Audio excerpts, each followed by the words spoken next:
அமெரிக்காவோட அதிபரான Donald Trump அவரோட தலைமையிலான அரசாங்கம் யோசிச்சுக்கிட்டு இருக்காங்களாம். அதாவது நம்ம கிட்ட பாத்தீங்கன்னா நிறைய அணு ஆயுதங்கள் பழசு நிறைய இருக்கு. அந்த அணு ஆயுதத்துல இருக்கக்கூடிய புளுட்டோனியம் இருக்கு இல்லையா? ஸோ அத அந்த நியூக்ளியர் வார்ஹெட்ஸ்ல இருந்து பழைய வார்ஹெட்ஸ்ல இருந்து புளுட்டோனியமை எடுத்து பிரைவேட் கம்பெனிஸ்க்கு கொடுத்துடலாமா? நியூக்ளியர் ரியாக்டர் ஃபியூயலா பாத்தீங்கன்னா அது யூஸ் பண்ணலாமா அப்படிங்கிறது போல அமெரிக்காவோட அதிபரான டொனால்டு ட்ரம்ப் அவர்களோட அரசாங்கம் யோசிச்சுட்டு இருக்கிறதா ஒரு செய்திகள். இந்த செய்திகளுக்கு பின்னாடி பல்வேறு கருத்துக்கள், பல விதமான கோணங்கள்ல பல அனலிஸ்ட் பேசுறாங்க. பட் ஆனா இதுல மிக முக்கியமா ரெண்டு விஷயங்கள். இப்போ ரஷ்யா அப்புறம் அமெரிக்கா இவங்களுக்குள்ள ஒரு ஒப்பந்தம். இந்த நியூக்ளியர் ரியாக்டர் அப்படிங்கிறதுக்கு ஃபியூயல் வேணும், அதுக்கு என்ரிச் பண்ணக்கூடிய யுரேனியம். இதுதான் அதுல இருக்கக்கூடிய ஒரு பாயிண்ட். இப்போ உலகம் முழுவதும் நியூக்ளியர் ரியாக்டர் வைக்கிறாங்கன்னா அதுக்கான ஃபியூயல் ஈரான் தயாரிக்கிறாங்கன்னா ஈரான் ஏற்றுமதி பண்ணுவாங்க. எப்படி ஆயில் கேஸோ அதே போல. ஸோ எதிர்கால ஃபியூயலா பாத்தீங்கன்னா அது மாறிட்டு வரும். ஸோ அதை பயன்படுத்தி கூட அவங்களோட கரன்சியை ஒரு ஸ்ட்ராங் ஹோல்டா மாத்திக்க முடியும். ஸோ இதனால என்ரிச் பண்ணக்கூடிய நாடுகளுக்கு தடை விதிக்கிறாங்களா அப்படின்ற கேள்விகள் ஒரு சைடு வருந்தாலும் கூட, இப்ப அதிகப்படியா நியூக்ளியர் ஃபியூயல் சப்ளை பண்ணிட்டு இருக்கிறது பாத்தீங்கன்னா ரஷ்யா, அடுத்த ரேஸ்ல வந்துட்டு இருக்கிறது சீனா, ஃபர்ஸ்டா இருக்கிறது அமெரிக்கா. ஸோ இதுல நியூக்ளியர் ஃபியூயல் பாத்தீங்கன்னா வேணும் அப்படின்னா அதிகமா பண்ணிட்டு இருக்காங்க. பட் அது கம்பேரிட்டிவ்லி அந்த சார்ட் உங்களுக்கு அது கிளியரா வராது. பட் அதுல நிறைய கணக்கு போட்டு பாத்தீங்கன்னா ரஷ்யா அதிகமா பண்ற மாதிரி வரும் உங்களுக்கு. பட் மெயினான விஷயத்துக்கு வர இந்த மாலி இங்க இருந்து அதிகமா பிரான்ஸ் முன்னாடி அவங்களோட கைவசத்துல வச்சிருந்தாங்க. இப்ப கை மாறி இருக்கு இல்லையா? அது எப்ப வேணாலும் கை மாறலாம் அப்படிங்கிறது போல இருக்கு. இதுல நிறைய உள்ள விஷயங்கள் இருக்கு. பட் ஆனா மெயினான ஒரு பாயிண்ட் என்னன்னா, ரஷ்யா கிட்ட பாத்தீங்கன்னா இந்த யுரேனியம், இந்த என்ரிச் பண்ணக்கூடிய யுரேனியம் அமெரிக்காக்கு போகும் அப்படிங்கிறது கூட ஒரு டீல் இருந்தது. ஏன்னா அமெரிக்கா அந்த டைம்ல பாத்தீங்கன்னா ரஷ்யா கூட ஒரு ஒப்பந்தம் போட்டிருந்தாங்க. சோவியத் யூனியன் அதிகமா அணு ஆயுதம் வச்சிருந்ததுனால அதை டிஸ்மேண்டில் பண்ணணும், இருதரப்புல டிஸ்மேண்டில் பண்ணிக்கலாம், ஒரு லிமிட் வச்சுக்கலாம் அப்படிங்கிறது போல அவங்க ஒரு ட்ரீட்டியை போட்டு அந்த ட்ரீட்டியின் அடிப்படையில ரஷ்யா டிஸ்மேண்டில் பண்ணக்கூடிய இருக்கக்கூடிய அந்த யுரேனியம்லாம் பண்ண ஃபியூயலா யூஸ் பண்ணிக்கலாம், அதுக்கு ஏற்றுமதி பண்ணுவாங்கன்னு ஏகப்பட்ட விஷயங்கள். அதுவே நம்ம பெரிய பெரிய டாபிக்கா பேச வேண்டிய கதைகள் நான் ரொம்ப ஷார்ட்டா சொல்லியிருக்கேன். ஸோ அது பாத்தீங்கன்னா ரொம்ப சீப்பா இருக்கு. அது ஒரு கட்டத்துக்கு மேல பாத்தீங்கன்னா அமெரிக்கா டிபெண்டா மாறிட்டாங்க. ரஷ்யாவோட என்ரிச் பண்ணக்கூடிய யுரேனியம்ங்கிறது ரொம்ப சீப்பு. ரஷ்யா அதை கொடுத்து ரொம்ப சீப்பா கொடுத்து அமெரிக்கால அது போல ஒரு இண்டஸ்ட்ரியே இல்லாம போச்சு.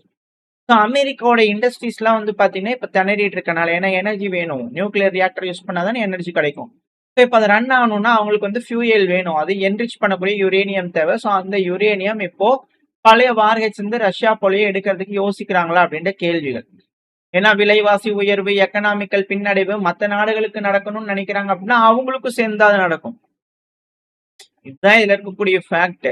அது யாராலையும் பண்ண முடியாது. அந்த டைம்ல இருக்கக்கூடிய சூழ்நிலை வேற, இந்த டைம்ல இருக்கக்கூடிய சூழ்நிலை வேற.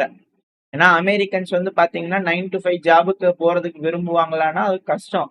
ஏன்னா அவங்கள இன்வெஸ்டர்ஸா இருந்து பழகிட்டாங்க, பிசினஸ் ஓனர்ஸா இருந்து பழகிட்டாங்க, கிரியேட்டர்ஸா இன்வென்டர்ஸா இருந்து பழகிட்டாங்க. அந்த மாதிரி பாத்தீங்கன்னா அந்த காலத்துல இருந்த மாதிரி இண்டஸ்ட்ரிக்கு வேலைக்கு போற மாதிரியான ஒரு மனப்பான்மையில அமெரிக்கன்ஸ் இருக்காங்களான்னா அந்த மாதிரியான ஜென்ரேஷன் தற்போதைய ஜென்ரேஷன் கிடையாது. இப்ப அமெரிக்கால இருக்கக்கூடிய யங்ஸ்டர்ஸ் அப்படிங்கிறது அதிகப்படியா இந்த மெஷின் ஒர்க்ஸ்க்கு பாத்தீங்கன்னா போறதுக்கு விரும்புறது இல்லை அப்படிங்கிற போல விஷயங்கள் இருக்கு. இது போல அது எக்கனாமிக்கல் ரிலேட்டடா பார்க்கும்போது அது தனியா ஒரு டாபிக், பெரிய டாபிக்கா போது நான் லைட்டா சொல்றேன். இதுல நிறைய விஷயங்கள் இருக்கு, புரிஞ்சுக்கிறதுக்காக நான் சொல்லுவேன். இப்போ அமெரிக்கா எக்கனாமிக்கலி பாத்தீங்கன்னா கொஞ்சம் சஃபரிங்ல இருக்காங்க, அதிகப்படியான டெப்ட்ல இருக்காங்க. இப்ப அதெல்லாம் மீண்டு வரணும்னா தற்சார்பு அப்படிங்கிற ஒரு நிலைமைக்கு அமெரிக்கா முதல்ல வரணும். ஸோ அதனாலதான் மற்ற நாடுகள்ல இருந்து வரக்கூடிய இம்போர்ட் எல்லாத்துக்கும் பார்த்தா டாக்ஸ் போடுறாரா ட்ரம்ப் அவர்கள். உள்நாட்டை தற்சார்பு நாட்டா மாத்திக்கணும், அமெரிக்காவை கட்டமைக்கணும் அப்படிங்கிறதுக்காக அந்த சஃபரிங்குள்ள என்டர் ஆகிறாங்களா அமெரிக்கா. சஃபருக்குள்ள போனாதான் அது மாத்தி அமையும். இப்போ நம்ம நாடே நாளைக்கு எக்கனாமிக்கலி பிரச்சனை வருது, ஆயில் கேஸ் எல்லாம் இல்ல, இப்ப என்ன பண்ண முடியும், எல்லாமே அழிஞ்சிருச்சு, குண்டை போட்டு எல்லாம் அழிச்சிட்டாங்க. இங்க இருக்கக்கூடிய மக்கள் ஒரு டைம்ல சஃபர் ஆவாங்க. சஃபர் ஆகும்போது அதுக்கான மாற்று என்னன்னு யோசிப்பாங்க. மாற்று வரும்போது அதை பின்பற்றுவாங்க. பின்பற்றும் போது அப்ப பாத்தீங்கன்னா மாறி வரும் இல்லையா? ஸோ அது போல பார்த்தீங்கன்னா கரண்டா அந்த சூழ்நிலைக்கு ஏற்ப எக்கனாமி அடாப்ட் ஆகி வரும். ஸோ அது போல ஒரு இதுல ஒரு சைடு போர் நடந்துட்டு இருக்கும் போதே நம்ம எக்கனாமியை சீரமைக்க முடியுமா அப்படிங்கிறது போல பார்த்துக்கிட்டு இருக்காரு. ஸோ அதனால இது போல செய்யறாங்க அப்படிங்கிற சொல்றாங்க. இது அவங்க நாட்டை பொறுத்த வரைக்கும் ஒரு நல்ல விஷயமா இருக்கலாம், இந்த பாயிண்ட்ஸை பொறுத்த வரைக்கும். இன்னொரு விஷயத்த நம்ம யூஸ் பண்ணும்போது இது ஒரு புளுட்டோனியம், இது ஒரு ஆஸ்பெக்ட், அது ஒரு கண்ணோட்டம், சிலர் பேசிட்டு இருக்கக்கூடிய விஷயம். இப்ப சொல்றது இன்னொரு ஆஸ்பெக்ட், இது வேற சில நபர்கள் பேசக்கூடிய கண்ணோட்டம். இது ஒரு புளுட்டோனியம், என்ரிச் பண்ணக்கூடிய யுரேனியம், என்ரிச்சா இருக்கக்கூடிய ஒரு யுரேனியம், ஆல்ரெடி வெப்பன்ஸ் கிரேட் யுரேனியமா இருக்கக்கூடிய ஒரு யுரேனியம். வெப்பன்ஸ் கிரேடா மாத்திடுவாங்கன்றதுக்காக தான் எல்லா பக்கத்தையும் சண்டை பிடிச்சிட்டு இருக்காங்க அமெரிக்கா. இப்போ வெப்பன்ஸ் கிரேட் யுரேனியமே ஒரு பிரைவேட் செக்டாருக்கு வந்து பாத்தீங்கன்னா கொடுக்குறா, இதுதான் பிரைவேட் கம்பெனிகளுக்கு கொடுக்குறாங்க. என்ரிச் பண்ணதை நீங்க ஃபியூயலா மாத்தி யூஸ் பண்ணிக்கோங்க அப்படின்னா அந்த பிரைவேட் கம்பெனிஸ் அது ஸ்பெசிபிக்கா தான் தருவாங்க அமெரிக்கா, அது தெரிஞ்சதுதான். அதெல்லாம் வந்து பார்த்தா எந்த ஒரு மாற்றமும் இருக்காது. இல்ல நிறைய இருக்கு, நிறைய பேர்கள்லாம் நீங்க தேடி பார்த்தீங்க அப்படின்னா உங்களுக்கு தெரிய வரும். அதுக்கு பின்னாடி யார் யார் இருக்கா, எப்படி, நியோ கான்ஸ்டன் என்ன, ஏகப்பட்ட விஷயங்கள் இருக்கும். பட் மெயினான விஷயத்துக்கு வரும்.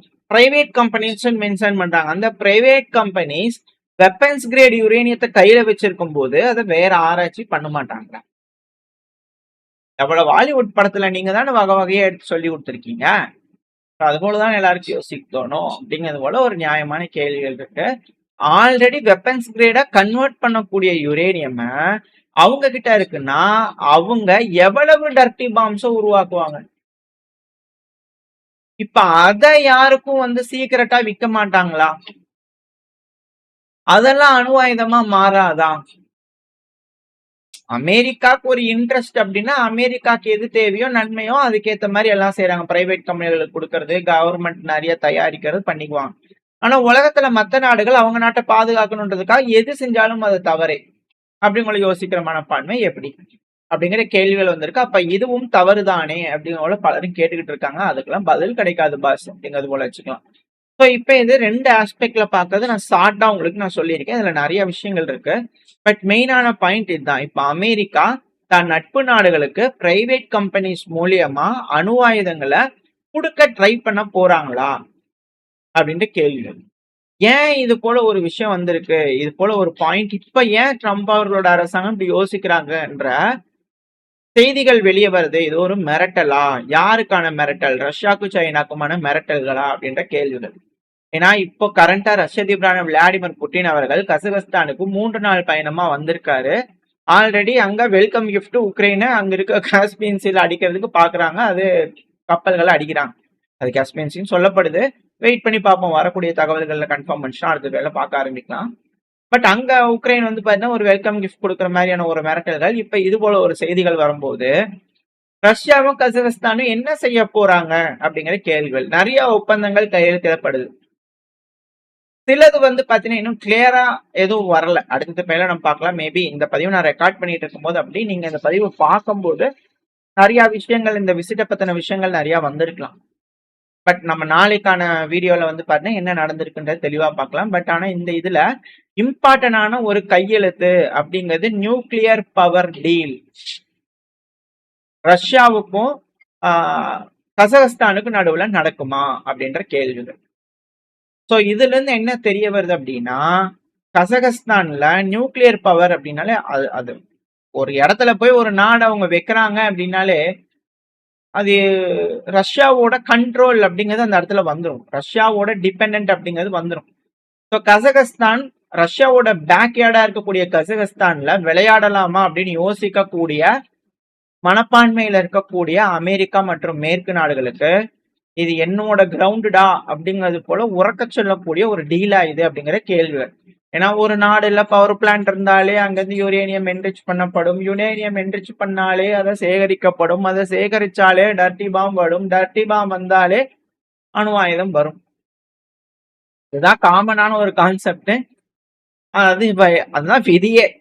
ஸோ அதனால மிரட்டல்களா, இங்க பாரு நீங்க எல்லா நாடுகளுக்கும் இது போல செய்தீங்கன்னா நாங்க எல்லாத்துக்கும் இது போல கொடுப்போம் அப்படிங்கிற ஒரு அது எங்க பிரைவேட் கம்பெனி வச்சு நாங்க கண்ட்ரோல் பண்ணுவோம்.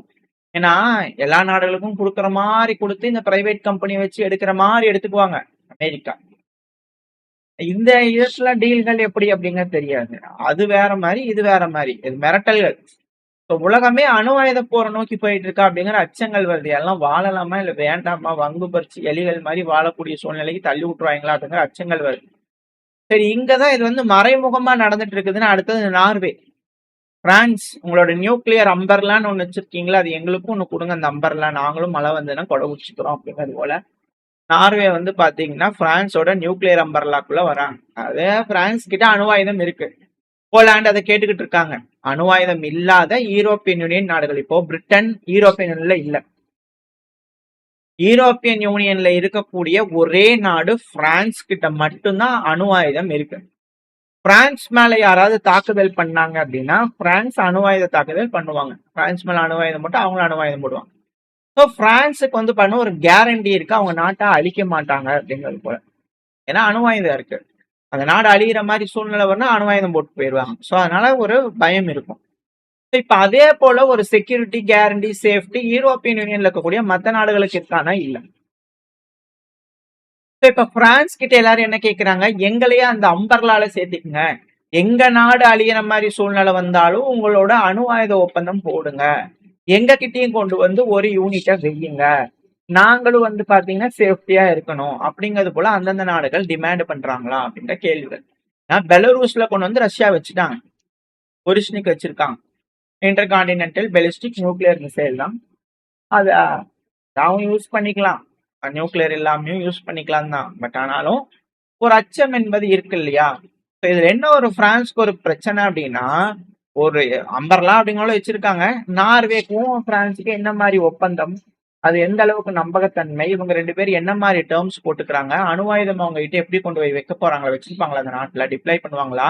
ஒருவேளை அப்படி டிப்ளை பண்ணா நார்வேல பிரான்ஸ்னால ஒரு பிரச்சனை ஆகுதுன்னா பிரான்ஸ் அதை கையகப்படுத்தி திரும்பி பத்திரமா டிஸ்மேண்டில் பண்ணுவாங்களா, இல்ல அவங்க நாட்டுக்கு எடுத்துட்டு வர்றது அளவுக்கு அவங்க கேப்பபிள் அப்படிங்கிற கேள்விகள்லாம் இருக்கு. சும்மா வந்து பாத்தீங்கன்னா ஒரு நாட்டுக்குள்ள அணு ஆயுதம் வைக்கிறது ஒன்றும் பெரிய சமாச்சாரம் இல்ல. நாளைக்கு அந்த நாடு பிரான்ஸுக்கு எதிராக திரும்புற மாதிரியான சூழ்நிலை வந்துச்சுன்னா அந்த ஆயுதத்தை அவங்களால கண்ட்ரோல் பண்ண முடியுமான்றதும் ஒரு இதுதானே. இப்பெல்லாம் நிறைய ப்ரொடெக்ஷன் வந்துருச்சுப்பா, அந்த கோடெல்லாம் இருக்கணும், ரெண்டு நாடும் சேர்ந்து பட்டன் அமுத்துனாதான் போகும், அது போல என்ன இருந்தாலும் சைபர் கிரைம்ங்கிறது அதை விட பெருசா இருக்கு. நீங்க என்னதான் கம்ப்யூட்டர்ல ஒரு கோடிங் போட்டீங்கன்னா அது எதிர் கோடிங் போட்டுற முடியும். ஏன்னா இதே நாட்டோட சேர்ந்தவங்க தான் F-35 ஆஃப் பண்ணிட்டாங்கன்னா என்ன பண்ணுவீங்க அப்படின்னா, அமெரிக்காலாம் தற்காலத்துல யோசிச்சுட்டு இருக்காங்க இருக்கிற மாதிரின்ட்டு, அதை ஜெயில் பிரேக் பண்றதுக்கு எங்களுக்கு தெரியும், PS5 ஜெயில் பிரேக் பண்ண மாதிரி F-35 ஜெயில் பிரேக் பண்ணுவோம்னு சொல்லக்கூடிய நாடுகள் தான் இந்த யூரோப்பியன் யூனியன். ஸோ இது போல இருக்கிறதுனால எல்லா நாடுகள் கிட்டையும் இது போல ஒரு ஒரு ஐட்டம் போயிருச்சுன்னா எல்லா நாடுகளும் சேஃபா இருப்பாங்க. ஆனா ஒரு தலைவர், உதாரணத்துக்கு ஜெலன்ஸ்கி போல் ஒருவர் வந்தார் அப்படின்னா அந்த நாடு என்ன மாதிரியான முடிவுகள் எடுக்கப்படும் அப்படிங்கிற கேள்விகள்லாம் வருது. வெயிட் பண்ணி பார்ப்போம். ஜேம்ஸ் ஸ்டோல்டன்பர்க் அவர்கள் ஓஸ்லோல வந்து பாத்தீங்கன்னா நோட் பண்ணி சொல்லியிருந்திருக்காரு. அது நிறைய விஷயங்கள் இருக்கு. அதுல மிக முக்கியமான ஒரு விஷயம் என்னன்னா, மிலிட்டரி சப்போர்ட் அமெரிக்கா அது வந்து பாத்தீங்கன்னா கம்மியாகுது. ரஷ்யா அதிகப்படியான ஆயுதங்களை செஞ்சு தயாரிச்சு குமிச்சுக்கிட்டு இருக்காங்க. ஸோ இப்படி இருக்கக்கூடிய சூழ்நிலையில நம்ம நாட்டோட பாதுகாப்புக்கு வேணும் அப்படிங்கிறது போல அவங்க பேசிட்டு இருக்காங்க. இது எல்லாமே ஆச்சரியத்தையும் வியப்பையும் ஏற்படுத்திக்கிட்டு இருக்கு. ஸோ வரக்கூடிய காலம் அப்படிங்கிறது அணு உலை காலம் அப்படிங்கிற மாற்று கருத்து இல்லை. எனர்ஜி அணு உலை அப்படிங்கிறது வந்து பார்த்தா அது இருக்க போது. அதை எப்படி கையாள போறாங்க நாடுகள், எல்லாரும் பாதுகாப்புக்குன்னு சொல்றாங்க, அது அஃபென்சிவ்காக யூஸ் பண்ணாங்கன்னா பெரும் சிக்கலா மாறும் அப்படிங்கிற மாற்று கருத்துல. தலைவர்கள் என்ன முடிவெடுத்து என்ன மாதிரியான உலகம் எதிர்காலத்துல இருக்க போது, எதிர்காலம் நம்மளுக்கு என்ன ஆச்சரியங்கள் வியப்பு, எதிர்காலம் ஒண்ணு இருக்குமா இல்ல ஆச்சரியங்களோட எதிர்காலம் காத்துக்கிட்டு இருக்கா அப்படிங்கறத வெயிட் பண்ணி பார்க்கலாம். வரக்கூடிய செய்திகளின் அடிப்படையில அடுத்த பயில பார்க்க ஆரம்பித்தோம். ஓரளவுக்கான தகவல்கள் இந்த பயில பார்த்திருக்கோம். இந்த பதிவு எப்படி இருந்துச்சு, உங்களுக்கு பிடிச்சிருக்கா? பிடிச்சுனா லைக் பண்ணிட்டு உங்க ஃப்ரெண்ட்ஸ் ஷேர் பண்ணிக்கோங்க. அது கூட மறக்காம நம்ம சேனலை சப்ஸ்கிரைப் பண்ணலாம், மறக்காம சப்ஸ்கிரைப் பண்ணிக்கோங்க. அப்பதான் நம்ம போடக்கூடிய வீடியோக்களை நம்ம யூடியூப் நான் பேருக்கு ப்ரொமோட் பண்ணுவோம். உங்களோட அன்பு ஆதரவு எனக்கு எப்ப இருக்கணும் நம்பிக்கல. அடுத்த பயிர் நம்ம சந்திக்க. Stay safe, by.